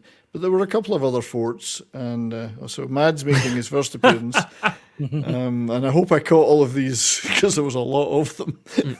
But the Romans didn't build any cities up in what do they call it, Albion or Caledonia? No, York. They had there's extensive Roman ruins in York, which was a major base for them in the north of England, and some stuff up in the Durham and Newcastle area. Right, but they just couldn't beat the Scots, right? No, beyond that, it was mainly wooden palisades, and they certainly couldn't get up into the Highlands. They were defeated in the Grampian, the mountains of Cairngorm Mountains in the Grampians by a Pictish army. Mm-hmm. In fact, there's no real record of it because they just disappeared, but there were some records in Rome of a battle. And culture's playing his part here too. Now that wasn't Britt Eklund's arse. It was a body double, but she does all the topless stuff. So I had to watch these scenes again and again to make sure I got them right when I covered them up. Thank you for your sacrifice. And it was hard. I mean, watching them was hard. But maybe should have covered that one up. But this is a fantastic thing. So now they're testing him with the seduction. Can he trade? Because of being a virgin is a key to the sacrifice. And I love how they he's- did this scene too, where it's almost like she has power over him. Oh yeah. I mean, he knows that she's hot, and he knows that she's calling to him, and she's singing this seductive song. But it's almost like she has some sort of supernatural power over him. Yeah. Yeah, like some kind of magic whip. Yeah. Well, this is it. This magic whip, yeah. Lasso of truth. It is. It is. Again, there's no overt supernatural things happen in it, but it feels like they're happening, which is a really well acted and well directed piece when you feel that. Yeah, Durham. Durham's in a very old cathedral town, and there was a lot of Roman ruins around there. But the Romans only really got as far as the sort of central belt of Scotland. Beyond that, they just couldn't. It was too wild, too cold, too mountainous, too wet. Yeah, too wild. Too wild. Yeah, the Picts. There was this before Scotland was Scotland. So Roman era, they were. Caledonia. Yeah, it wasn't the Scots who gave the name to Scotland came over from Ireland in about 500-600 AD. Before that, you had Picts and Neolithic peoples. There's very little record of them. The Neolithic stuff is still there with ruins up in the Orkney Islands. Extensive Like building Scarborough. work. Yeah, extensive building work the Neolithic races up there did. The Picts were some wild. They were the ones that painted their faces blue. They were a wild tribe, naked tribe that lived up in the Highlands in the Roman era, and they were fearsome. I mean, they weren't even the barbarians of Germany would have been scared of them. Mm-hmm. Didn't they use woad? Yes, as their blue indeed. pigment. They weren't. They did have a woad, a very yes. They used woad. They were. They didn't use the woman woads, but they had their own woad. So that's what beat the Romans up there, and then they decided, screw it, we're just going to build a wall and keep them out. Yeah, if I remember right, the Picts would jump on this. One Pict would jump on the spear of a Roman soldier just so the one behind him could kill it. That's right. They were fanatical and beyond barbarian, more Neolithic than anything else. Although they they valued their freedom. Freedom. There had been Neolithic races there before them, and they were much less violent. So where the Picts came from, nobody's quite sure. But well, isn't that where the idea for the wild men from Lord of the Rings came from? Possibly, yeah, because Tolkien was right on top of these ancient myths and races. Very possibly, because they were truly wild. I mean, the tribes that the English tribes that the Romans fought were fierce fighters, but they weren't savages. Many of them became good Romans in time. It was the Picts that were out of control. So he's already told them he's leaving and going back to report to headquarters. And why he stayed another night, I don't know. Because obviously, again, he doesn't suspect the nefarious nature of what they're doing. And they've gone out there and sabotaged his plane. He should have been asking himself by this time, why are they trying to keep me here now? Yeah, so he should have gone home straight away after with the things he'd discovered and the fact they were hiding the girl, the absence of the girl. And now, of course, he's proving that he's the fool, because it needs to be a fool that is sacrificed. So they're putting on their display for I think it's May Day. And there's a Doctor Who. It looks like something out of Doctor Who there. But, yeah. I forget how they put it in the movie. Isn't it? It's like a fool with the power of a king or something like that? Yeah, fool with the power of a king, but he's a fool and he's a virgin and he's a believer, a devout believer. So all of these things. He's like the fly in the spider's web, and he doesn't Keir know, which is Starmer, essentially. Keir Starmer. Yeah. Wasn't he a politician? I can't remember. Yeah, he's the leader of the Labour Party. That's it, Keir Starmer. So and if you're watching this for the first time, you don't get that. Nobody gets that until it gets to the end. All this is planned for him. Yeah, and when you finally found out, you just slap your forehead and go, now it makes sense. Yeah, now it makes sense. All this, right. this there was a lot of stuff elaborate. in this movie that just doesn't make any sense for people to act that way. And then when you do get to it, you're just like, oh, okay. Yeah. Right. In the remake, the metaphor was extremely literal. They honeypotted him. Yeah, honeypotted him with bees. Yeah, it's very on the nose. Yeah, much more on the nose than this. There are certainly metaphors in here, and there are signs that if he was onto their game, he would be aware of. But no, he's still doing that resolute. I'm a policeman, and there's something being covered here, and he thinks it's probably a murder or she died, and they don't want to tell him. He doesn't get the bigger picture, although he is offended by their paganism, of course. But yeah, if it was me, I would have got out in the plane the day before, but he stays one more night for whatever reason. Well, Yeah, so the critical decision. Yeah, Midsummer, isn't that a movie? I don't think that was a very good movie. It didn't get great reviews. No. But there's similarities, though, with the ceremonies and the rituals based around May Day and the Maypole, the parades with the animals, all that stuff. I've forgotten about that one. I might get away with that one. Yeah, this is an Instagram. You can't get the outskirts. Yeah, no. I saw Midsummer first, and when I watched the Nick Cage Wicker Man, I did notice the similarity. It seems like Midsummer is basically Ari Aster's Wicker Man. Dildo's got a good one. I heard pictures were POCs from Mali. Saw it on the BBC, so it must be true. Well, I mean, they've done it black and Belaine, so why the fuck not? Oh, well, exactly. There's an interesting bit there. This boat, quite a big boat, but also they had crates with Summerisle apples. So they're clearly selling shit on the mainland. Well, they wouldn't bother writing that in the crates, you know. So it's not honey in this version. No, they haven't cut themselves off from the mainland. They're just very careful not to reveal their true nature. Well, yeah, because they're not really open about it when he first shows up. And it's really only once it's too late for him to get away or do anything about it that they really start being open. That's when the masks start coming out. When you start seeing the coins on the eyes, like obvious pagan symbols. Yeah, and I think the screwing in the lawn outside the bar was probably a sign too. Well, I mean, it's Scotland, so that could just be Tuesday. Well, it's Tuesday, yes. Too much whiskey. But I guess he's assuming, even though he's from the West Highlands himself, he's from the mainland in some town. He's in a town. He's coming here assuming they're just reticent because that's the kind of people they are. You know, they're like, oh, we don't like outsiders, and you're an outsider, and you're the law. So no banjos to warn the policeman. Yeah.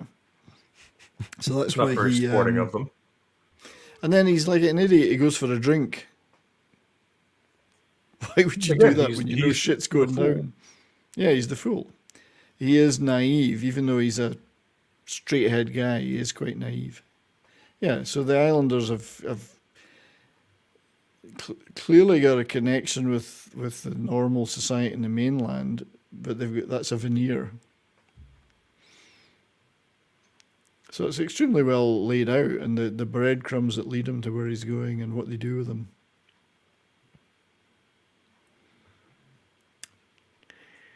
Leading to a shocking denouement. It's a man trap. Man trap. Oh yeah, the hand thing, which is pretty neat. Yeah, and have we had the girl falling out of the cupboard yet? Wait, what was the hand thing? I think I missed that. Well, he wakes up with the hand next to his bed on a stick and it's burning. The nails are burning. I'm not sure we saw that scene here. There's the other scene where there's a little girl falls out of his closet looking like she's dead, and he reaches down to the floor to check her and she starts laughing and runs off. Punked. Punked, yeah. Now, by that time, you think he would have been... Because clearly there's no phone lines, though. He can't phone the mainland. Mm-hmm. There's Christopher Lee in another great performance here. He looks like a rock star. He's Marilyn Manson. Did it have... I don't think, Davina, there would be a big impact in Scottish tourism because it wasn't a big hit. It was a cult movie, and as I say, they sent it out theatrically. A bunch of Scottish broadswords there, though. Jeez. Oh yeah, they sent it out as a theatrical B movie. it's only in years later it's become this cult movie. Now there are a dedicated group of fans who go around all the locations and look at all the different houses and the bars and the old church and Burrowhead where the Wicker Man was. But I don't think it's had a Braveheart had a big impact because that was a huge international success. This is more of a cult movie. Hell, people in Scotland haven't even seen it. You know. So, well, it's too close to home, you know. Reminds them of their upbringing. The one thing that's wrong about this is the sun is shining. It's not raining. It hasn't rained once. Well, that's what the sacrifice is for. Yeah, one thing I missed from this one is having him dress up in a bear costume and punch someone in the face. That's right. Yeah, but I do like this. I mean, what a great actor! There is nothing he won't do, and he's such a big guy, 6'5" or whatever. A very imposing guy. He just looks imposing. I love how he takes it completely serious too. Like there's no hint of like tongue in cheek here. He's just playing it completely straight. Now, I don't know if this stone circle is real or whether they just put it up for the movie, but there are stone circles all over the country in Scotland. Most of them from Neolithic times. Mm-hmm. In fact, they're earlier. Many of them are way earlier than Stonehenge, which is the famous one, of course. Even Stonehenge was built at multiple times, right? Yeah, different times it's built up. So this is why I mentioned the Orkney Islands. The stone circles there are part of that complex that was built by the Neolithic people here who built the houses in the stone, inside the stone. They built the stone dwellings that they carved out in rock there, the slate. But they also connected them with tunnels to various stone circles. It's an incredible feat of engineering, but all done over like 1,000 years. And then those people just disappeared once upon a time. So the Scouse junkies coming for cheap dope. That's actually closer to this movie is woke. You got all those dudes in dresses. Stonehenge is indeed only 18 inches tall. That's just true. And you've got dwarves dancing around it. Yeah, still see. Thanks everybody for being here. I still see you guys over in Odyssey. Thanks for being in the chat here. We covered the tiny Stonehenge last week. We did, yeah. This is all. I mean, did Hammer before, so we had all the Hammer stars that are in this movie. So, and now we're starting. This is the girl that was supposedly missing, I think. Rowan. Yeah. Yep. And of course, he thinks he's spying on them by being in the costume. It's all what they determined they wanted him to do. And it's starting to get... this is actually a real cave called St. Ninian's Cave. I've been in it. And it's called that because St. Ninian was one of the first Christian missionaries to go to Scotland, and he apparently landed from Ireland next to this cave and basically camped out there. So it's now called St. Ninian's Cave, and there's an old 1,000-year-old church near it. He probably met a sticky end too, but and I think Luke Skywalker got through his lightsaber off here. Too. Oh yeah, no, yeah. It's a different place, but it looks like it. It does look like it. So here he is with the girl, and she's like, "Oh, did I do my job right, Mum?" You know, it's quite. Only now I think he's starting to get the idea. Yeah, I think right up until she said that, he thought he was actually rescuing her, and he was the one in control. That's right, and it's only now he's starting to realize, and then that bird, that seagull's going to shit on him any second. Lee looks so happy at this part. He does. This is where he does start to really emote. Like you say, he seemed like he was just having fun with this role. Oh yeah, yeah. Like a lot of his movies, like you can tell he's doing this because he's getting paid. This one he really seems to vibe with. Oh, he loved it. He did say it was his favorite ever role, and he did a lot of TV stuff to promote it, especially when they managed to restore it to a longer cut. He appeared on American television and other places promoting that the theatrical re-release in the late 70s of the longer cut. And I think he just nailed the part. As I say, he's urbane, but underneath it, he's a pagan, and he believes in this stuff. And he's convinced that it's what's kept the island alive, and it's kept that's why the harvest failed. They needed to make a sacrifice. Right, he says, it won't work. You know it won't work. That's right. Tell them it won't work. And this is where the philosophical struggle begins, because Edward Woodward doesn't just kind of back down and start gibbering, although he's clearly worried. He starts to argue philosophically against them. Bargaining? Bargaining and using his Christian beliefs. Unwittingly, they're basically he's just proving their point that he's a true believer. Mm-hmm. That's right, yeah. And which is one of the key parts. Yeah, he again proves it for them.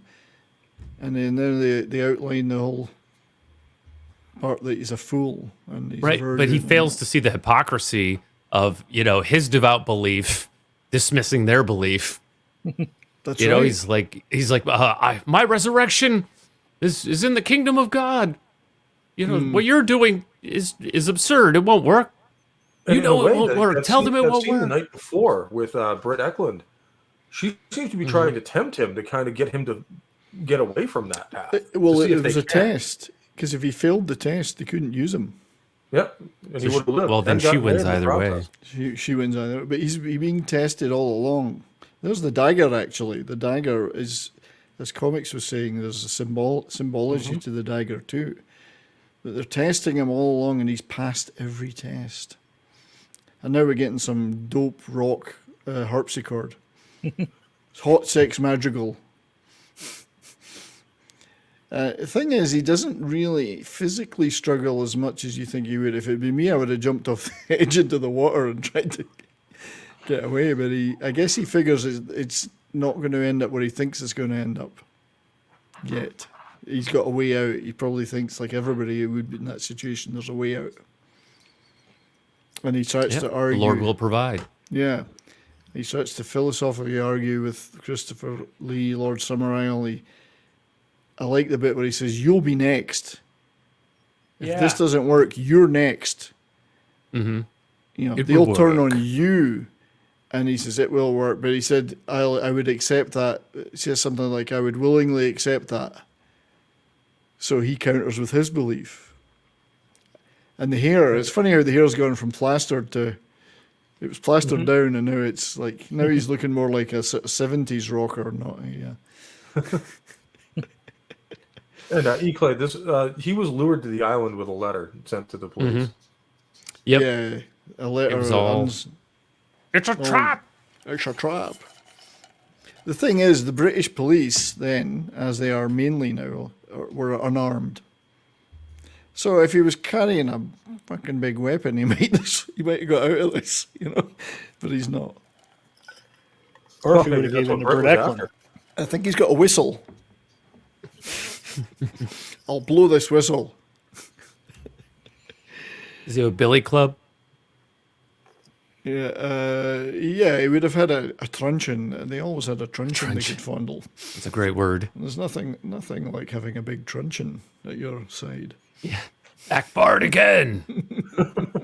That's right. Yeah, so he's finally getting it now. But even now, he still thinks he can argue his way out of it. Well, and he believes that the Lord will help him out. Yeah, and they don't. I like the fact that they're not vicious or they're not taunting him for his beliefs here. They're very important to them. You're going to die and go to heaven in your thing. So thanks for doing this for us. Well, he's very important to them. He is. Yep. It's a gift. They're giving him a gift in their view. Yeah, there's armed police now. Giving them the gift of a good harvest. Yeah, but your average Bobby, as they called them, policeman in Britain, still isn't armed with a gun. They can call on those guys. Now, this is an interesting thing because people complained, animal rights people complained for years that that they actually did kill animals in this. Now, everyone in the film denies it. Most of the people in the film deny it. that there was no animals there. That was filmed and they were taken out. But it's interesting that they wanted the film banned for supposedly burning animals alive, but they didn't care that it was burning a human alive. That was okay. Yeah. The weird British obsession with animals that yeah, go ahead and kill the dude. He was probably an asshole anyway. Yeah, Right. And the first time I watched this, I didn't know anything. It was pre-internet. I didn't know anything about the ending. And I'm thinking, okay, how's he going to get out of this? What's he going to do? What's the big? Is it a fleet of helicopters are going to arrive and save him, or Deus Ex Machina? Yeah, wait a minute. And this is the shot they talk about, the famous shot with the sun just going down behind as the Wicker Man starts to burn. And this is where Edward Woodward really does a great job. Yeah, I think he's finally figured out that he's not getting out of there. Yeah, he has. And because he starts praying. But burning to death must be one of the most horrible ways to die. It wouldn't have been... There would have been a few minutes of agony, I think, but yeah, he's oh God, you know, he's praying and whatever. But yeah, again, they're thanking him for what he's doing, and this is where they're singing the old English song that they adapted with the sort of Chaucer and Summer is coming in, which is very Chaucer the way that that's pronounced. Oh, summer is it coming in? Yeah, so if you ever heard any Chaucer before, it's medieval English. Summer is a coming Old in. and medieval English are very similar to Danish and German. Yes. Yeah, I was thinking of Summer and a cod. To the British Isles, they could actually sort of communicate with the English. Yeah, but I mean, Edward Woodward is underrated as an actor, I think, and this he really proved. This and Breaker Morant, which he did after this, he's astoundingly good in both of them. Swing to the old.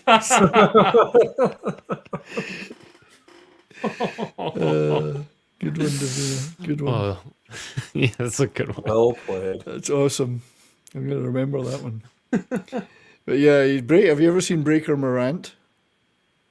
Don't The think I film have, he no. made.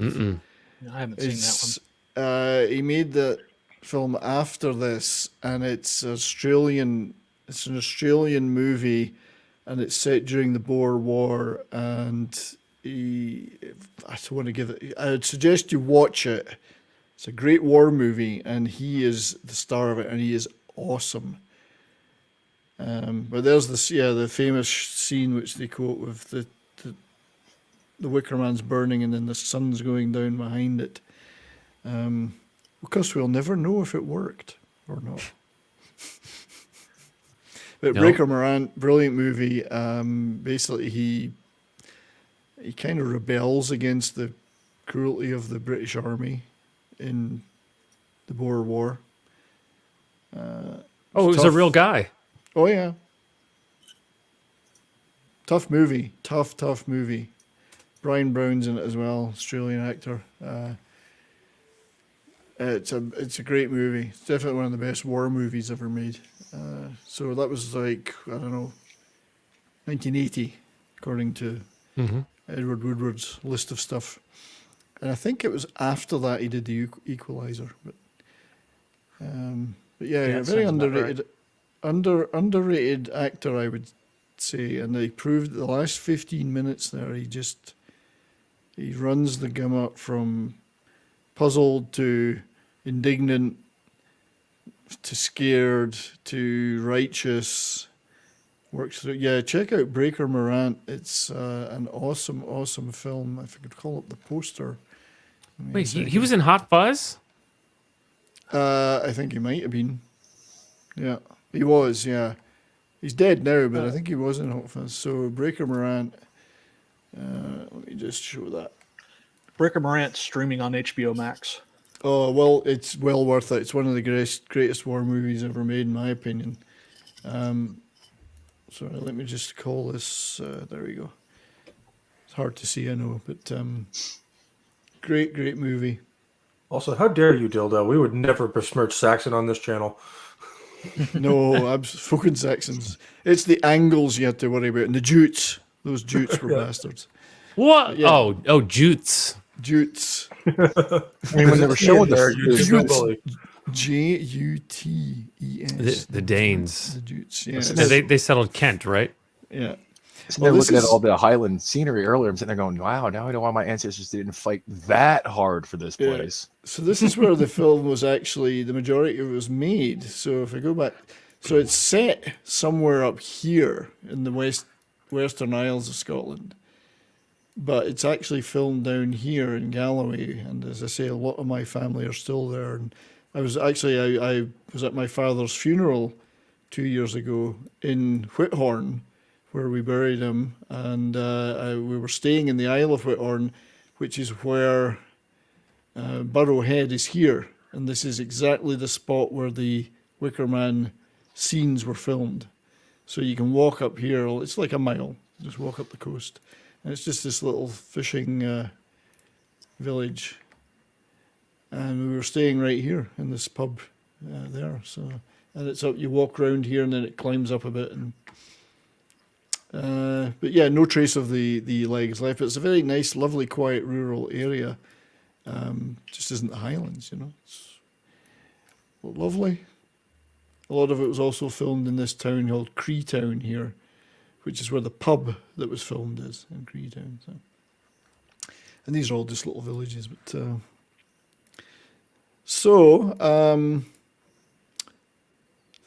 the chat. Wonderful chat. What do you guys think of that movie in the chat? Let me know if you've seen it and if you appreciate it. Imperatus, my friend, what's your feelings about this in the pantheon of movies? I dig it. It's, like I said, a very, very surreal movie. Because you're watching and you're like, what the hell is going on here? And someone who grew up in the 80s, like I did, would probably sit there and look at it and think, what is this going to turn into Children of the Corn? And it doesn't go that route at all. And you're just watching, like you said, it's billed as a horror movie, but it isn't exactly horrific. It's more creepy. And dare I even say a little Lovecraftian. I think you dare. Yeah. Because it does have that element of just not knowing what is going on, and it's not exactly a happy ending either. The ending is shocking. It's still one of the most shocking endings to a movie, I think, ever, because we are used to the good guy wins, he gets out, he escapes, Deus Ex Machina, as somebody said. Darius, I think you said it. That doesn't happen here. It follows its logical conclusion, and the people of the island, their plan worked perfectly. It was executed and worked perfectly. So only then does he realize the breadcrumbs were for him, to keep him there. Pope, are you a lover of this movie? I am. I'd seen it a couple of times, I think parts of it, but I watched it for really paying attention to it for the first time when I was doing research for the Hammer Horror episode. Oh yeah. This one ran across my my feed. So I sat there and watched it, and it was really, really well done. I mean, first of all, I'm a huge Christopher Lee fan, so this was always going to be a hit for me. His performance in this was just brilliant. Well above what you could expect of a movie of this caliber. And the rest of it, like you said, I really loved that. For most of the movie, he thinks he's in control, and in reality, he's the one being played the whole time.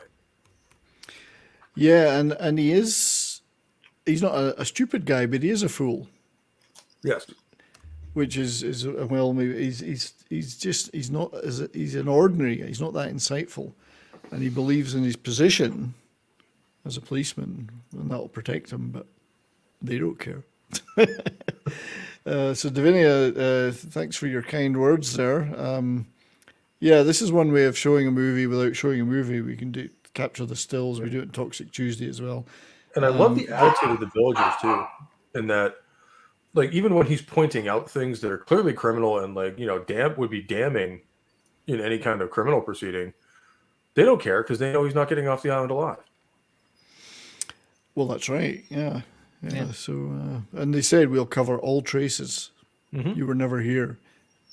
Or whatever. Yeah, he never showed up. We don't know what happened to him. No, they could say, well, he never got here. Maybe his plane crashed in somewhere. Or Sergeant Who? Yeah, Sergeant Who. Yeah, exactly. Not Doctor Sergeant. But it's funny you mentioned horror. There was so many Hammer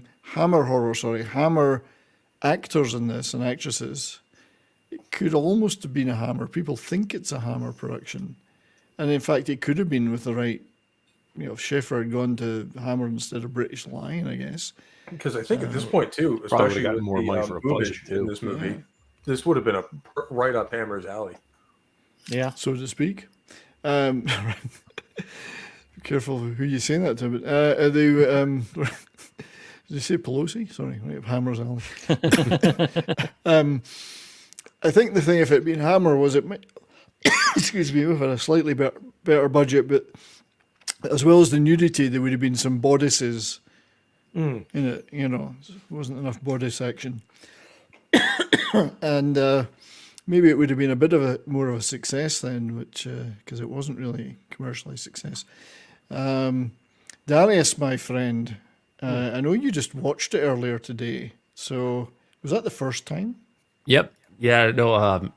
It ended right before you started the show. So your timing is impeccable. So it's fresh. That's what you're saying. Yeah. So what are your feelings then? Well, I just Guilt, watched shame. No, sorry. So I've kind of watched them backwards because I watched Midsummer a couple of years ago, and then I watched the Nick Cage Wicker Man a couple months ago. Not the but it made me want to see this one, and it's definitely different in terms of theme, because the remake is very heavy on the bees and the metaphor of the matriarchy and the honeypot, whereas this one is much more about faith and belief, and it focuses more on the pagan religion of Summerisle and its people, and then the Puritan religion of what's his name, Edward Woodward. Yeah, and so devout Christian. Yeah, he's a devout Christian. It has a different feel to it, right? It's not about like matriarchy and it's not about like gender hierarchy like the other one. This is much more about faith and belief, and they are just as committed to what they believe as he is, and they are confident that this will, give them a good yield. So I think it definitely, well, if this was a remake, I would ask if it justifies its existence. But this is the original. Of course, the book came first, and the remake I think it's good. The remake was a PG-12, whereas the original here was what they used to have, the X classification. It'd be R now, or 18 in Britain. It was an X. So how can you make a remake that's a PG-12 is basically for anybody, and have it as with the same level of suspense or horror or creepiness? You just can't do it. No, right. Well, they sort of removed the context of the pagans' lack of shame or their embracing of of their sexuality. I know that's what they always they embrace. They embrace and own their sexuality. Right. They're comfortable with it. They use it as a tool. But I mean, as far as I didn't find her slapping her butt and humping the wall to be exploitative. It was her casting her spell on him. Oh yeah, it was not at all. That's what she would have done, and her character had no qualms about doing it. Because they didn't have the Christian hang-ups about sexuality. So, yeah, the X rating did. I think Davina, you might be right. Is the that would never get a big audience in the first place. But the fact that they coupled that with making it the second film on a double bill probably sealed its fate too, because it was thrown away as a B movie then. So, Das Wolfen, my friend, is this your first encounter with the movie, or have you seen it a few times? I actually have the 93-minute cut. Okay. I've watched it a few times. I haven't watched it in several years, but And was it Parius that said it had a Lovecraftian feel? I think it did, yeah. Imperatus, That was me. Yeah, I agree with that, especially with a lot of the. It's not like you don't have like the elder gods or the monsters or anything, but you have the human aspect of Lovecraftian. Mm-hmm. You know, because that's a good point. Yeah. You know, you've got the pagans and the rituals and you know the true believers and the fanatics. That if you've with Lovecraftian, you get those kind of people, but they're usually overshadowed by the large, absolutely mind-bending, breaking horror. Yeah, and this I think you're right about the human aspect of this. This is a struggle between humans. It's still creepy because humans can be very creepy and their beliefs can be very creepy, but it still creates that Lovecraftian feeling of horror, but it's very much human generated, and it's a struggle between two philosophies.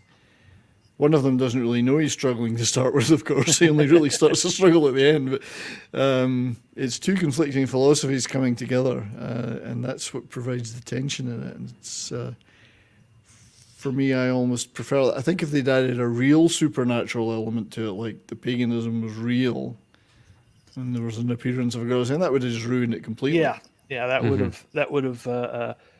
It's better because there are times when it seems like there's something supernatural going on. I think you said that during the movie, that there are instances where you're kind of wondering if something's actually going on.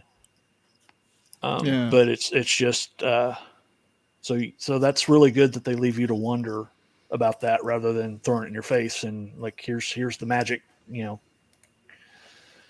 But overall, I like this movie a lot. Plus, it's it's in my Christopher Lee playlist. So, well, indeed, yes, the maestro. I love it. I do love this movie. I just love the atmosphere it creates. I mean, I accept that there's probably some flaws in it given the low budget and the director isn't necessarily the most capable director.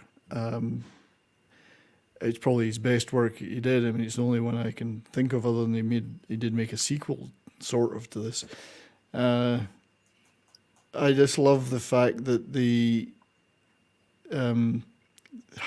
Sergeant Howie, doesn't know he thinks he's doing an investigation and he thinks he knows what's going on, but at the end that is all stripped away. And then when he finally realizes what's going on, then the intellectual battle is joined, or the true battle of beliefs. Of course, it's hopeless for him because he's never going to be able to argue his way out of it, but he does stand firm in his beliefs. He doesn't crumble and deny them or try to change it. He says, no, I am a Christian and you're all going to burn in hell and I'm going to go to whatever.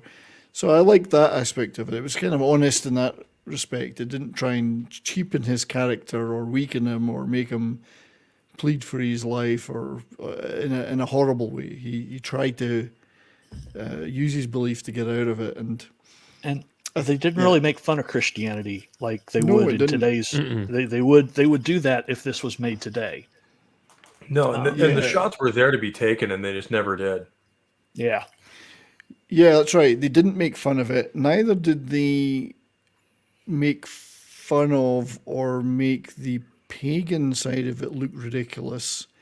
They truly believed in those things, and of course the term pagan is, if comics were still here, is a pejorative term in some people's eyes.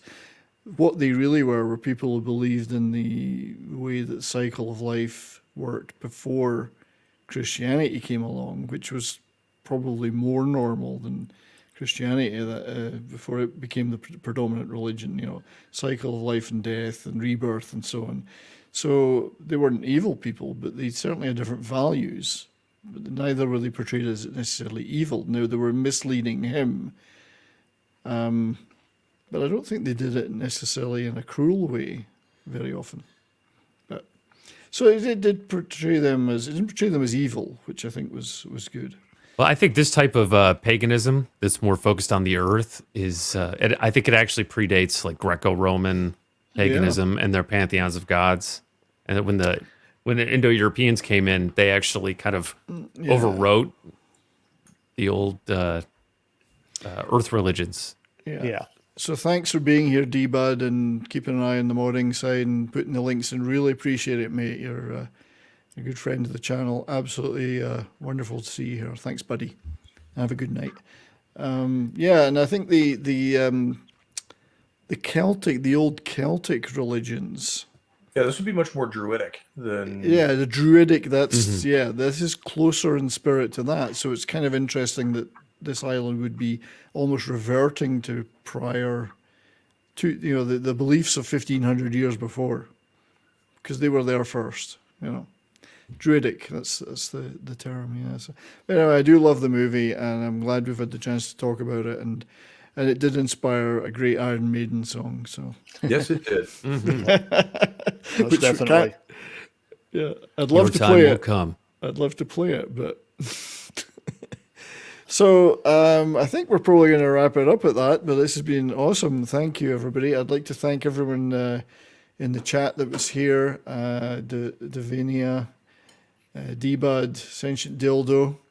Always good to see you, sir, no matter what we say. It is good to see you. We couldn't do it without you. Just another red shirt. Thanks for being here, my friend. Clay Thomason. Great to see you again, sir. Working my way back. Soul Assassin, good to see you, buddy. Thanks for being here. One Man Show, another great supporter of the channel. And yes, what was going through his mind? I think it would be, oh shit, I wish I wasn't a policeman. Hang on a sec. Sorry. That's okay. And I'm sure I'm probably missing people. Lord Thoth, our Canadian friend who was a guest on Brahma and Mai's hockey show, which is Saturday night, 10 p.m. Mountain Time, bourbon and boarding. Just saying. If I've missed anyone, my apologies. Connor B, obviously hanging out and faithfully on the Odyssey side. I really appreciate being there, Connor. Thanks, mate. And Vince Womack was over there too. Good to see you guys. Colonizer Jeebus. We had Pete Dencat. And there were a couple of other people earlier on. Joe's Atmosphere was here. Rather than being in the panel. He's avoided that one. He's avoided this one. Not sure why. No, he's probably just busy. Busy chat. Oh, he's having a steak right now. He's having a steak, right? Okay. I'm glad he was watching. Glad he was here. It's good to see you, buddy. Troy Pacelli. There was someone who dropped in and then dropped out again. Said they were going to watch the replay. How could I forget Christian was here? How could I forget Christian Delorme, who's going to do another stream with me soon? I think we might do Rod Stewart, as we did Robert Palmer last time. Toxic Man Flu, Brian Hepburn. Stream Elements was here, apparently. Hey, Anonymous. Well, thank you, Anonymous. The Sentinel. And there was a gentleman or lady, Basco Scenario. And there was somebody, Zax dropped by, Anima Confusa, Snowdub, Poly Latino Slant was here at one point. So it was good to see him. Mark Rubel. And someone else did drop in and drop out and say they were going to watch it later. And I really wish I could remember the name. My apologies for missing the names. But and of course, thank you to Comix Division for being the guest. It was great to see him. So just a quick round the houses. Puritus, my friend, what do you got going on?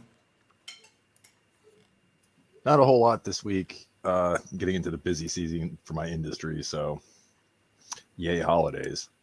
Woohoo. Yeah. Yeah. Hopefully have something coming up soon. I've got a few ideas in the works as per usual. Just a matter of time to get everything situated with them. Good. Look forward to that, sir. Let us know what you're doing, and of course, so we can jump on board or promote the hell out of it, or run like hell. Either or both, or run like hell. Mr. Metallicus, in your new Virginia home. What's happening, man? Well, I think this weekend Kitty I'm Bear going was to here. be just doing some research and coming up with a topic for next week's show, which will be back to rock and roll religion. Other than that, you can catch me every Monday on this show. And other than that, I appear as I will, usually in chat on Bourbon and Boarding. Maybe I'll be on the panel eventually if I can get my internet working properly. Just like to say, my Bruins are 16-2, so suck it, nerds.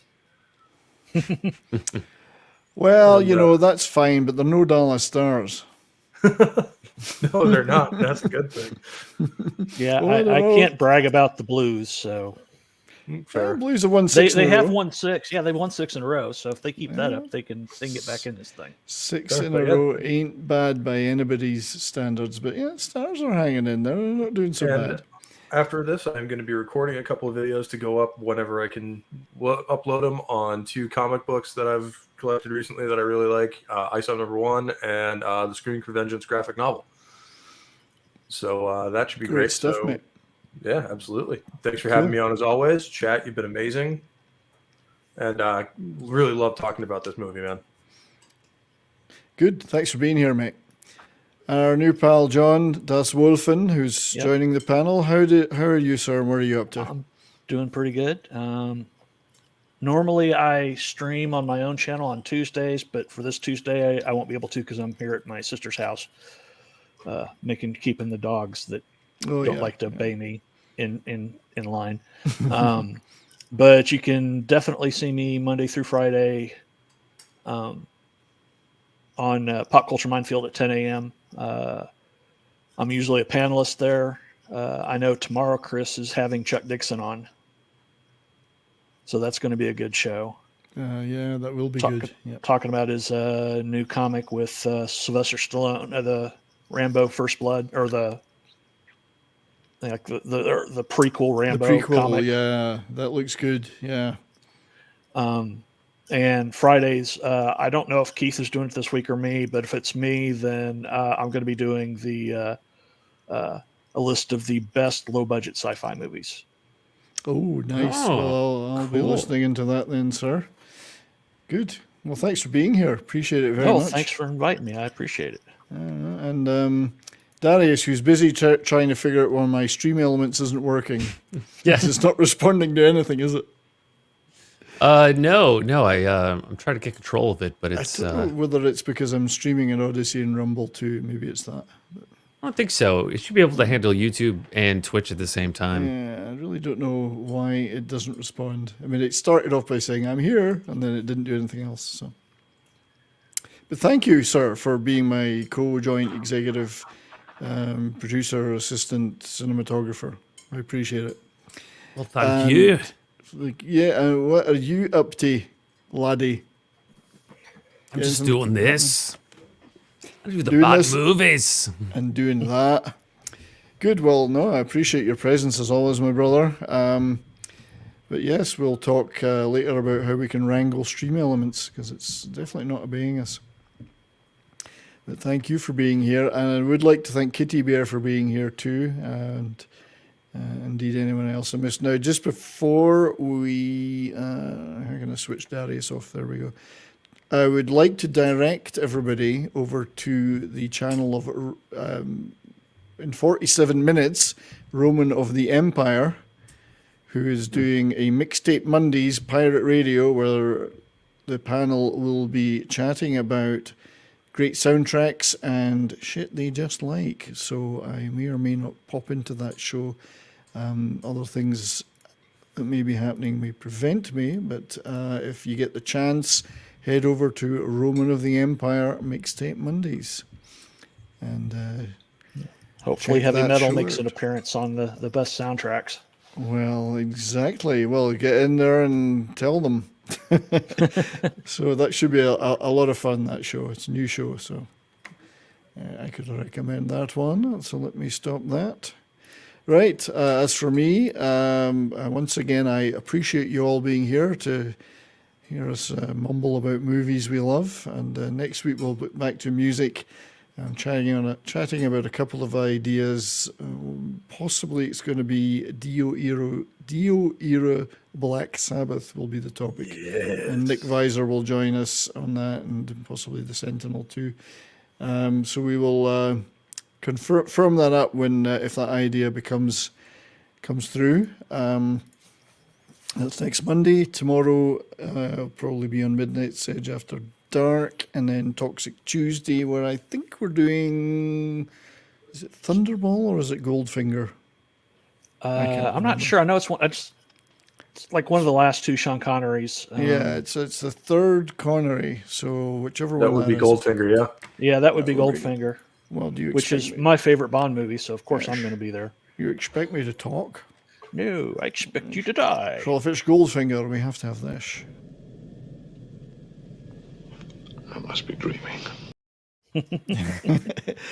Then, there'll be other stuff happening later in the weekend. Check out my Gilded or my community page for more details. So until next week, thank you all for joining, and have a great night, and keep on rocking. See you all soon, and I'll hit the button.